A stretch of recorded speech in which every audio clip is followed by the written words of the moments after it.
My name is Jessica Dykes. Did you know that more than 10,000 fatalities are caused each year by people who choose to drink and then get behind the wheel of a car?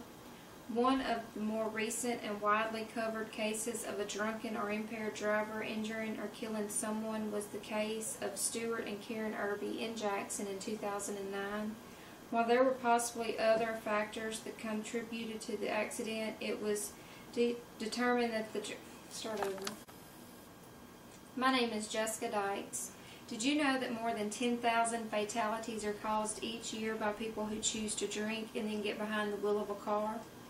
One of the more recent and widely covered cases of a drunken or impaired driver injuring or killing someone was the case of Stuart and Karen Irby in Jackson in 2009.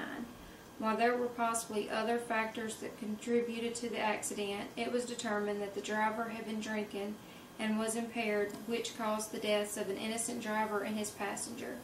Another recent example was the case of a young man from Hattiesburg who was driving recklessly after consuming alcohol that night. His BAC was twice the legal limit at the time of his accident. His decision to get behind the wheel cost a woman and her unborn child their lives. People driving after they have been drinking are a growing problem in the U.S. While most people think of the physical or monetary losses that are possible, the greatest risk that is taken by a drunk driver is that they are risking their lives and the lives of others they share the road with. The risk of personal injury or death is the greatest risk a drunken or impaired driver can take. A driver with a blood alcohol content of 0.08, which is the legal limit, is 11 times more likely to be involved in a fatal car accident than someone who had not had any alcohol.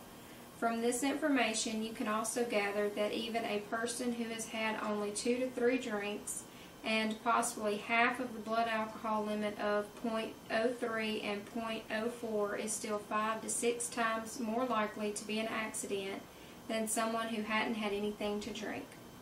This indicates that even drinking small amounts and driving is still increasing your risk of having an accident tremendously. If the risk of personal injury is not enough to convince you that you shouldn't be driving after drinking, just imagine the lives of the passengers in your car that you are taking into your hands. By drinking and driving while you have other passengers, you double or even triple the possibility of injury or death due to your decision to drive. Combined, the two risks above present a great danger.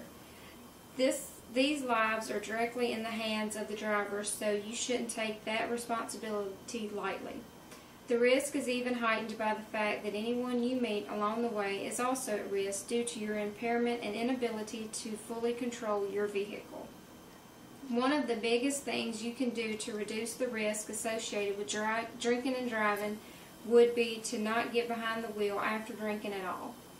There are other options that you could take that would guarantee you could drink safely, as well as arrive at your intended destination alive. One of the most common methods of ensuring your safety after a night of drinking would be to plan ahead and make sure you have a designated driver that is completely sober.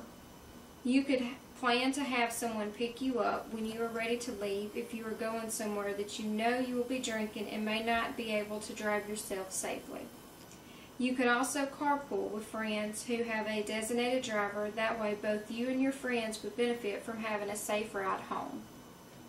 The right to drink alcohol also carries with it the responsibility to manage it maturely and know your own limits. Drinking responsibly is something that you should always take into consideration. If you must drive yourself, you should make sure that if you have a drink that you wait several hours after drinking before you attempt to drive. You should also be able to recognize when you've had too many to drink to safely drive. This is the point at which you should seek another ride home and make the decision to not drive.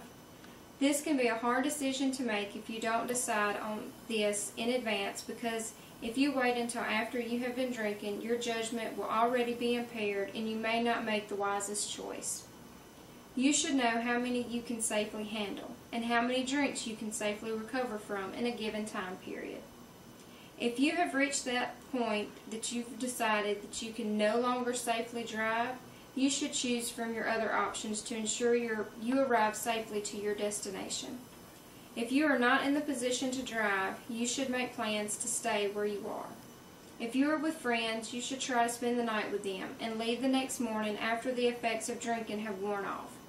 If all else fails and you've driven somewhere alone and are stranded, just sleep it off in your car for the night.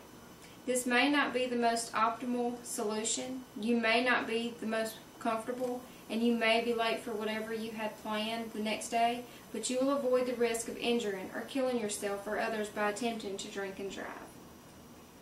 Nationally, there are hundreds of designated driver hotlines that have been set up to be available to anyone who has had too many to drink. This is a preventative to give drinkers a safer option to get home to keep them from driving themselves. While in our area there may not be as many resources such as this in smaller towns, there are still options to consider that would be much better than risking your life or the lives of others. Raising awareness of the options people have in the situations can greatly reduce the number of alcohol-related car accidents. Some have no idea of the options available to them if they're unable to safely drive themselves. Many people are willing to help you arrive home safely because not only do they keep you from risking your life if they help, but they also protect anyone else on the road that could have possibly been harmed by a drunk driver. The next time you go out and have a drink, make sure you drink responsibly and make sure you have a designated driver. Encourage others around you to take the same precautions. Or if you yourself have not been drinking and you see someone else who could use the help, offer to drive them home or at least make sure they're safe for the night.